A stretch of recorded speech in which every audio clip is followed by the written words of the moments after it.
Former FBI Director James Comey is ready for what could be historic testimony on Capitol Hill. It all starts at 10 a.m. Eastern, and we will bring it to you live here on CBS. Comey will tell the Senate Intelligence Committee that President Trump told him he needed and expected his personal loyalty. James Comey will also testify that in February, Mr. Trump asked him to drop the FBI investigation into fired National Security Advisor Michael Flynn, saying, "I hope you can see your way clear to letting this go, to letting Flynn go."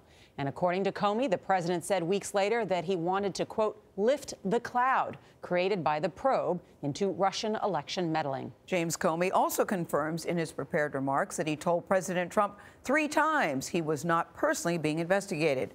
We have extensive coverage of what to expect this morning. John Dickerson and Jan Crawford are here in Studio 57 this morning, and our correspondents are at the White House, the FBI, and on Capitol Hill.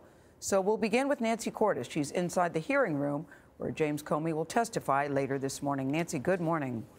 Good morning, and it's hard to recall a hearing in recent years that has attracted more attention. Comey will be sitting right here, and there's a reason why he released his opening statement in advance. He wanted to give these 17 senators a chance to absorb what was said in those conversations between him and the president before they pepper him with questions today.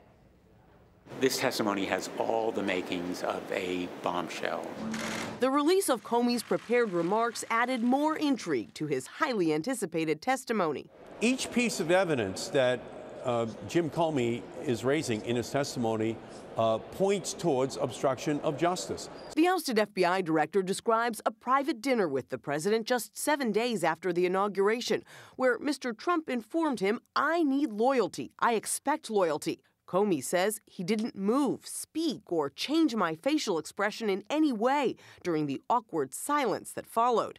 He says he viewed the conversation as an effort to create some sort of patronage relationship. In their next solo meeting, Comey says Mr. Trump urged him to let go of the investigation involving fired National Security Advisor Michael Flynn. Comey says he felt that was inappropriate and asked Attorney General Jeff Sessions to prevent any future direct communications between himself and Mr. Trump. But a little over a month later, the president called Comey at the FBI, asking him to get the fact out that he was not personally under investigation. Comey says Mr. Trump told him that he had nothing to do with Russia, had not been involved with hookers in Russia, a reference to an unverified dossier obtained by the FBI from a former British spy. If it looks like a duck and it quacks like a duck, maybe it's a duck. Democrats believe Mr. Trump's requests may amount to obstruction of justice. But Republican Richard Burr, who chairs the Senate Intelligence Committee, told reporters, "I don't think, from what I've read, there's evidence of wrongdoing." To the best of my recollection, I have never been directed to do anything I believe to be illegal, immoral, unethical, or inappropriate. The head of the NSA and the director of national intelligence both told the committee yesterday that they could not share details of their private conversations with the president, even though they too were asked to downplay the Russia investigation. I am asking whether or not you have ever been asked by anyone to influence an ongoing investigation. I understand, but I'm just not going to go down that road.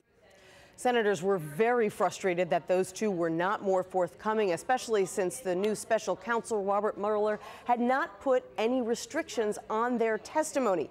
Based on his opening remarks, Comey will be much less restrained today, possibly, Norah, because he's now a private citizen who no longer has a relationship with the president to manage.